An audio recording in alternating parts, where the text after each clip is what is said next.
આજના આપણે આ વિડીયોમાં આપણે જોઈશું કે બિગનર માટે શું બેસ્ટ છે, ટ્રેડિંગ કે ઇન્વેસ્ટમેન્ટ.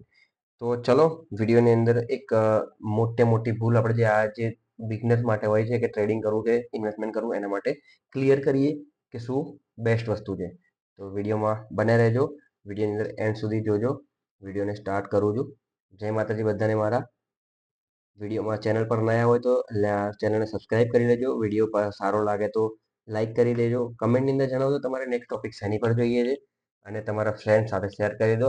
ટ્રેડિંગ વર્સેસ ઇન્વેસ્ટિંગનો આ વિડીયો છે અને બિઝનેસ સ્ટડી સ્ટાર્ટ થઈ ગઈ છે. તો એના માટે બી તમે તમારા ફ્રેન્ડને કહી દો કે ભાઈ ગુજરાતીની અંદર સરળ ભાષાની અંદર બિઝનેસ સ્ટડી સ્ટાર્ટ થઈ ગઈ છે. આ સેકન્ડ વિડીયો મને પોસ્ટ કરી રહ્યો છું અને એને ધીરે ધીરે આપણે સિરીઝની અંદર બી આગળ વધતા રહેશું. ઓકે, જેને પાછળનો વિડીયો ના જોયો હોય, પ્રીવિયસ વિડીયો ના જોયો હોય તો એ જોઈ લો.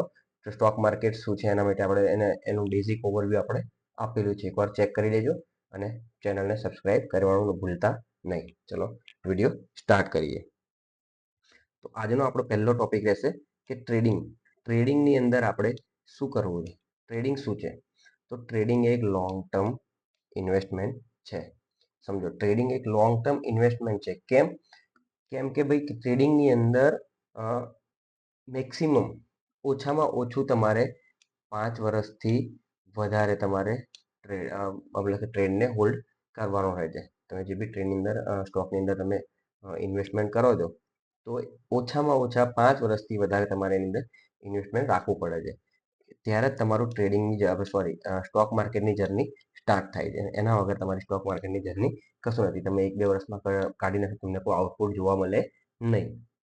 ઓકે, હવે હું તમને એક વાત કરું. ટ્રેડિંગની અંદર ઇન્વેસ્ટમેન્ટની અંદર સૌથી વધારે અત્યારે ઇન્વેસ્ટમેન્ટમાં કોનું નામ આવે? જો આપણે સર્ચ કરીએ ઇન્વેસ્ટમેન્ટમાં કોને વધારે ગ્રોથ કરી છે તો એક જ નામ છે, જેનું નામ છે વોરેન બફેટ. ઓકે, વોરેન બફેરે શું કર્યું હતું કે 1988 ની અંદર એમને કોકોકોલા કંપનીની અંદર ઇન્વેસ્ટ કર્યું હતું. એકવાર આપણે તમને બતાવી દો.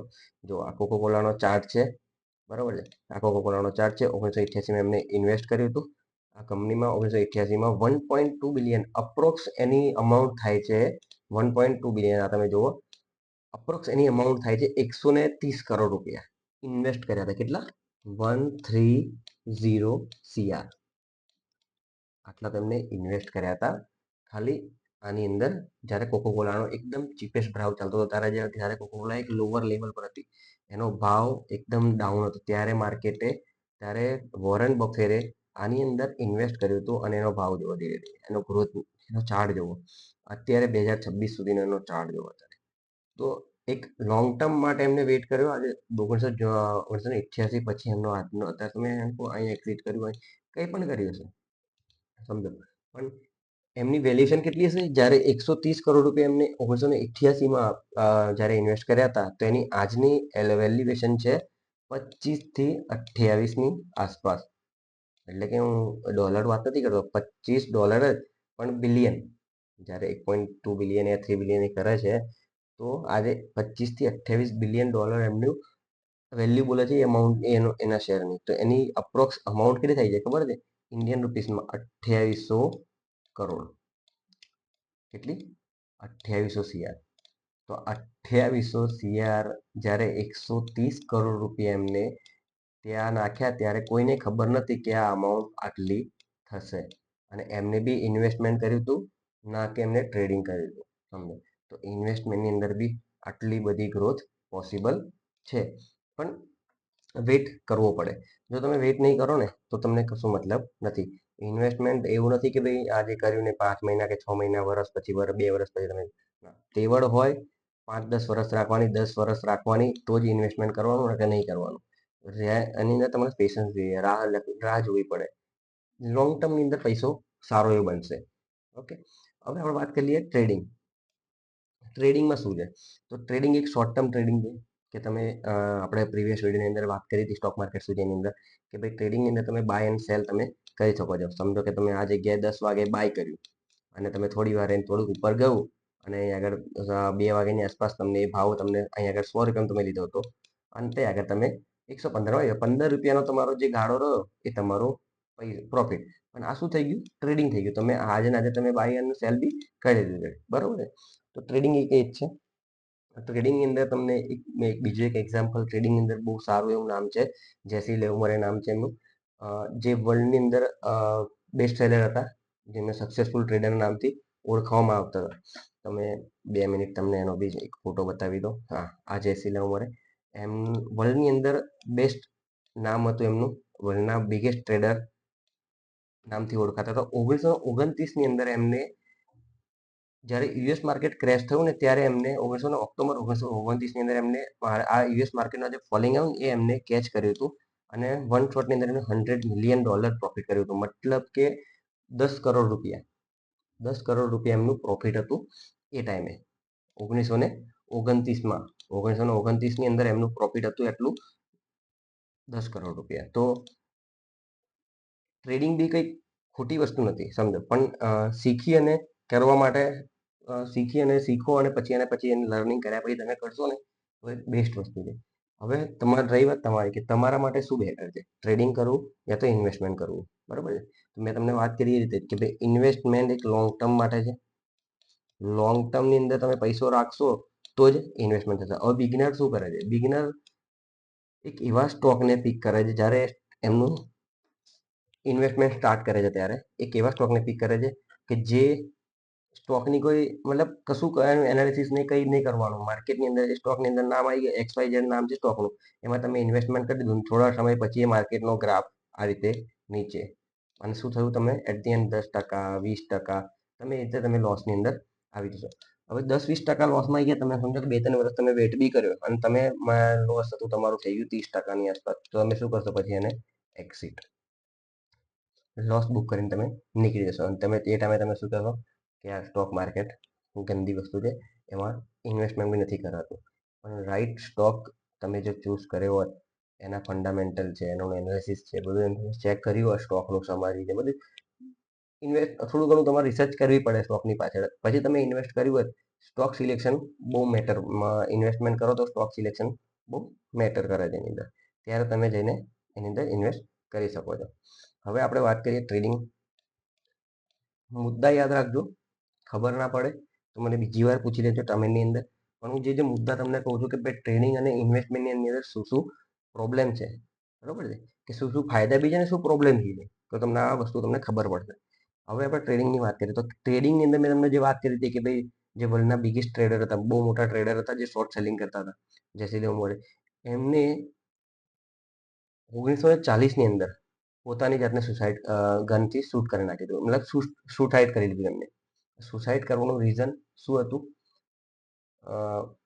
એમની વાઈફ માટે એક નોટ લખી હતી, કે શું કે લેટર લખ્યો હતો. લેટરની અંદર એવું લખેલું હતું કે ભાઈ મારે આ પ્રેશર નથી ઝેલાતું, પ્લસ કે મેં જે ટ્રેડિંગ કરું છું પણ ટ્રેડિંગના જે રૂલ્સ હોય છે ને એ રૂલ્સને ફોલો નથી કરતો, એથિકને ફોલો નથી કરતો. રૂલ્સ ફોલો કરવા જરૂરી છે. જ્યારે એટલો મોટો ટ્રેડર એવું કહે છે કે હું રૂલ્સ ફોલો નથી કરતો, અને જ્યારે એનું એટલું માઇન્ડ ડિસ્ટર્બ થઈ જાય છે અને એટલું પ્રેશર આવી જાય છે કે જાતે પોતાની જાતને ગોળી મારી દે છે. 1940ની અંદર સાંજે 5:30 વાગ્યાની અંદર કોઈ હોટલ હતી, મને નામ એક્ઝેક્ટલી મને નામ નહીં, તમે ગૂગલ કરી લેજો, તમને આઈડિયા આવી જશે.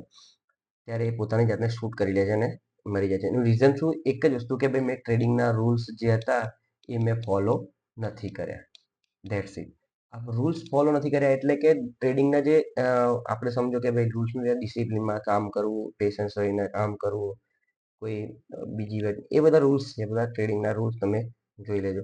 તો એક આટલો મોટો સક્સેસફુલ ટ્રેડર બી એમ કહે છે કે ભાઈ ટ્રેડિંગને હું રૂલ્સ ફોલો નથી કરતો, તો આપણે તો કંઈ નથી, આપણે તો ફોલો કરવાના જ રહ્યા, બરોબર છે, આપણે તો ફોલો કરવાના જ રહ્યા. તો એક આનો બી મેં તમને હિસાબ કહી દીધું, માઇનસ પોઈન્ટ. એક આનો બી તમને માઇનસ પોઈન્ટ મેં તમને કહ્યું કે ભાઈ ઇન્વેસ્ટમેન્ટ કરવું હોય તો ઇન્વેસ્ટમેન્ટ જેવી તેવી વસ્તુ નથી, તમારે એના માટે રિસર્ચ કરવી પડે. અને ટ્રેડિંગ કરવું હોય તો એના માટે બી જેવી તેવી વસ્તુ નથી, એના માટે તમારે પેશન્સની જરૂર છે, ડિસિપ્લિનની જરૂર છે. Okay, right. હવે આપણે વાત કરીએ ઇન્વેસ્ટમેન્ટની અંદર તમે એસઆઈપી કરાવો. બધાને એસઆઈપી યાદ આવે, ઇન્વેસ્ટમેન્ટનું નામ એટલે શું યાદ આવે? એસઆઈપી.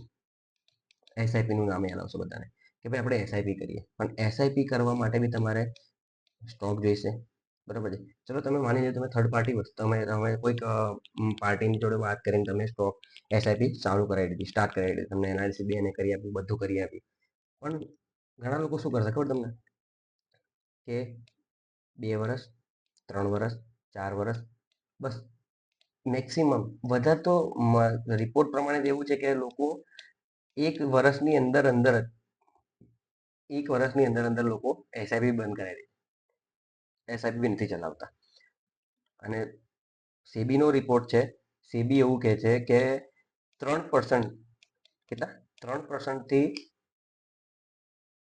વધારે તો કોઈ નથી, 3%ની અંદર વાળા ખાલી 5 વર્ષ માટે હોલ્ડ કરે છે, અને એ બી ટ્રેડિંગમાં, સોરી ઇન્વેસ્ટમેન્ટ હોલ્ડ કરીને રાખે છે. જે ઇન્વેસ્ટમેન્ટ કર્યું છે 5 વર્ષથી વધારે જે કરવાવાળા છે ને એ ખાલી 3% છે 100%માંથી. 97% લોકો એવા છે કે જે હોલ્ડ નથી કરતા અને જે 1 વર્ષની અંદર એક્ઝિટ કરી લે છે. 1 વર્ષ, 2 વર્ષ, 3 વર્ષ એક્ઝિટ, ધેટ્સ ઇટ. તો જો ઇન્વેસ્ટમેન્ટ કરવું જોઈએ તો 5 વર્ષ, મેં પહેલા બી તમને કહ્યું 5 વર્ષથી વધારે, કારણ કે સેબીનો રિપોર્ટ છે કે 3%થી ઓછા કોઈ આગળ 3%થી વધારે તો કોઈ કરતું જ નથી હોલ્ડ 5 વર્ષની વધારે. યાર તમે સમજો 5 વર્ષથી વધારે કરશો તો જ તમને ખબર પડશે કે માર્કેટની અંદર હવે તમારું પ્રોફિટ તમને જોવા મળશે. લોંગ ટર્મ એને તો કીધું યાર, 5 એવું નથી કે 1 વર્ષ 2 વર્ષ લોંગ ટર્મની અંદર આવી ગઈ, ટ્રેડિંગ જ છે એક જાતનું, એ લોંગ ટર્મ નથી, બરાબર. ટ્રેડિંગની વાત કરી લી તો ટ્રેડિંગની અંદર તમે પહેલા મેં તમને કહ્યું એ રીતે કે બાય સેલ કરો, બરાબર છે, કે ભાઈ આજે તમે બાય કર્યું, સેલ કર્યું, એ રીતનું તમારું આ ટ્રેડિંગ હોય. એ ટ્રેડિંગની અંદર તમે 6 મહિના રાખો, 15 દિવસ રાખો બાય કરીને પછી સેલ કરો, યા તો પછી તમે મહિનો રાખો, 6 મહિના રાખો, વર્ષ રાખો, એ તમને બધું ટ્રેડિંગની અંદર આવે, બરાબર. એટલો ટાઈમ તમારો ટ્રેડિંગમાં જ આવે. હવે ટ્રેડિંગની અંદર શું કરશે લોકો, કંઈક જોઈ આવશે, લોકો યુટ્યુબ પર દેખશે, પછી ઇન્સ્ટાગ્રામ પર ચેક કરશે, કોઈક ટેલિગ્રામની લિંક હશે તે આગળ દેખશે, તો ટિપ્સ પર કામ કરશે. અને ટિપ્સમાં બી શું કરશે કે ભાઈ ઓકે કહી દીધું કે ભાઈ નિફ્ટીની અંદર ફ્યુચર એન્ડ ઓપ્શન કરો. શું કરો? કે ભાઈ ફ્યુચર એન્ડ ઓપ્શન, એફએનઓ સ્ટાર્ટ કરો. પણ એમને એ જ નથી ખબર કે કેશ માર્કેટ શું છે અને ફ્યુચર એન્ડ ઓપ્શન શું છે, એફએનઓ શું છે, આ તમને ખબર જ નથી. બિગનરને આ નથી ખબર કે ભાઈ એફએનઓ શું છે અને કેશ માર્કેટ શું છે. બસ એમને તો એટલું જ ખબર છે કે એફએનઓ ની અંદર આટલા પૈસા બને છે, અને લોકો બતાવે છે કે ભાઈ જો મારું આ 10 લાખ પ્રોફિટ, મારું 50,000 પ્રોફિટ, મારું 25,000 પ્રોફિટ, મારું એક દિવસનું 10,000 પ્રોફિટ, બધા બતાવે છે. અને બધાને લાગે છે કે યાર ના ભાઈ તો કમાઈ, સારું એવું કમાઈ છે. જોવા જાય ને શું કામ કરે છે કે ભાઈ હું એફએનઓ ટ્રેડર છું, હું એફએનઓ ની અંદર ટ્રેડિંગ કરું છું, ફ્યુચર એન્ડ ઓપ્શનમાં ટ્રેડિંગ કરું છું, બરોબર છે, આ રીતનું છે, આવું આવું છે. એટલે પછી તમે ડાયરેક્ટ શું કરો, એફએનઓ, ભાઈ આપણે તો એફએનઓ જ કરવાના. શું કરવાના? એફએનઓ કરવાના. અને આપણે હવે થોડા ટાઈમમાં કરોડપતિ. એટલે ભાઈ એવું ના હોય, કરોડપતિ એમ ના થવાય. સીબીનો રિપોર્ટ તમને ખબર છે શું છે લાસ્ટ યરનો? સેબીનો રિપોર્ટ કહે છે કે 91% લોકો એફએનઓ ની અંદર લોસ કરે છે. શું કરે છે? 91% લોકો એફએનઓ ની અંદર લોસ કરે છે. કેટલા રૂપિયા તમને ખબર છે? અંદાજિત 1,00,000 કરોડ રૂપિયા જેટલા, અંદાજિત કહું છું મેં, એવું નથી કહેતો કે ભાઈ મેં કઈ, તમે જોઈ લો, સર્ચ મારીને જોઈ લેજો. 1,00,000, 1,00,000 CR, 1,00,000 CR છે ને જે લોસ કરીને બેઠા છે લોકો. અમાઉન્ટની વાત કરું તમને, આ કોઈ નાની અમાઉન્ટ નથી. આ 191% લોકો, મતલબ કે 10માંથી 9 લોકો એવા છે જે લોસ કરે છે. 10માંથી 9 લોકો એવા છે કે જે લોસ કરે છે. હવે કોઈક એવા તુર્રમ ખાન આવી જશે અહીંયા આગળ મારી વિડીયોની અંદર અને મને કહેશે કે સાહેબ અમે તો છે ને આજ જે નવમાં ગયા ને, જે એક લઈને જાય છે ને જે પ્રોફિટ, આ 9 જણનું પ્રોફિટ એક જણ, એ હું તો એકમાં આવીશ, હું આ એક બનવા જઈશ હવે, અને હું એફએનઓ જ કરીશ, બરાબર છે. ત્યાં આગળ તમને પછી પેલો પેલો ડાયલોગ મારશે. શું મારશે? હર્ષદ મહેતા વાળો, રિસ્ક હે તો ઇશ્ક હે. એટલે ભાઈ આ રીતે રિસ્ક હે ઇશ્ક હે આ રીતે ના થાય. રિસ્ક લેવા જશો ને તો ખિસ્સા ખાલી થઈ જશે, સમજ્યા? તો પહેલાં શીખો, અને શીખ્યા પછી તમે ટ્રેડિંગમાં આવજો, એના વગર નહીં આવવાનું. તમને એક એક્ઝામ્પલ આપું, તમારા બધા જોડે થયું હશે, મારી જોડે બી થયું છે આવું, કે સમજો કે તમારે એક આ જગ્યા પર તમારે એન્ટ્રી તમારી થઈ ગઈ, તમારું ટાર્ગેટ હતું આટલું, અને તમે એસએલ માર્યું છે આટલું, આ તમારું એસએલ છે, બરાબર છે, આ તમારું એસએલ છે, અને આ તમારું ટાર્ગેટ છે. હવે માર્કેટે શું કર્યું સમજો, મારી જોડે થયું છે, જેની જોડે થયું છે ને એ મને કમેન્ટની અંદર જણાવજો કે મારી જોડે બી આવું થયું છે, બરાબર. માર્કેટ તો શું એન્ટ્રી કરી, એન્ટ્રી કર્યા પછી તમે આટલા આવ્યા, તમારા અહીંયા આગળ 5,000 કે એવું પ્રોફિટ તમારે દેખવા મળ્યું, બરાબર છે. 5,000 પ્રોફિટ મળ્યું, પણ તમારું ટાર્ગેટ હજુ દૂર છે. પણ તમે પછી થોડુંક ઉપર બી ગયું માર્કેટ, સમજો 10,000 દેખાડ્યું, તમારું ટાર્ગેટ છે બે જે બી હોય કે 12,000 કે જે બી હોય, તમે ટાર્ગેટ તમારું નક્કી કર્યું નહીં કર્યું નથી ખબર. સમજો 10,000 પહોંચી ગયું તમારો પ્રોફિટ. 10,000 પહોંચ્યા પછી શું કર્યું માર્કેટે? ડાઉન સાઈડ એકદમ નીચે, અને તમારું પ્રોફિટ રહી ગયું ખાલી 2,000 રૂપિયા. પછી શું કરશો?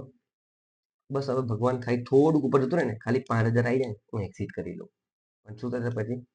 1,000 માઇનસ, ધીરે રહીને 2,000 માઇનસ, ધીરે ધીરે તમારું જે એસએલ મારેલું હશે અહીંયા આગળ 5,000નું, એ બી માઇનસ. તો જે તમારે અહીંયા આગળ 10,000નું પ્રોફિટ દેખાતું હતું એની જગ્યાએ તમે કયા આગળ આવી ગયા? 10,000ના લોસની અંદર. અને એટ ધી એન્ડ તમારી જોડે શું થયું? તમારું કેપિટલ 0. બરોબર, તમારું કેપિટલ થઈ ગયું 0. હવે એક બીજો સિનારીઓ તમને કહું કે જે મારી જોડે બી થયેલું છે ને, બધા જોડે, ઓલમોસ્ટ આ બધા જોડે, જે લોકો બિઝનેસથી સ્ટાર્ટ કરશે ને એ બધા જોડે આવું થશે.